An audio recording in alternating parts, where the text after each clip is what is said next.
Welcome to our channel. Today we how to withdraw To withdraw funds from your Goldman Sachs Apple Card savings account, you'll first want to ensure you have access to your Apple Wallet app. Open the Apple Wallet app on your iPhone. Locate your Apple Card within the app. Tap on the Apple Card to access your account details. Next, look for the savings option and select it. You will see your current savings balance displayed on the screen. To initiate a withdrawal, tap on the Withdraw button. Enter the amount you wish to withdraw from your savings. Select the bank account where you would like the funds to be transferred.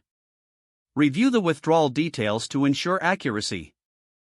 Once confirmed, tap the Confirm Withdrawal button. Your withdrawal request will be processed.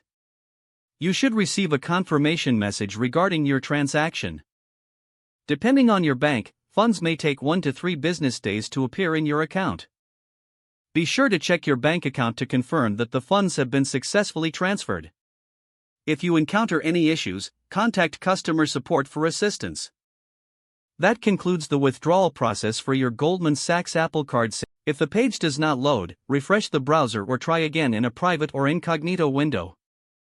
Make sure you are using the correct email address, then retype it carefully to avoid small typos. If your password is not accepted, use the reset option and create a new strong password you can remember. Check your spam folder for verification or security emails, then complete any requested confirmation steps. Enable two-factor authentication if available to improve account security and reduce unauthorized access risk. After signing in, review your profile details so your contact information and settings are accurate and current.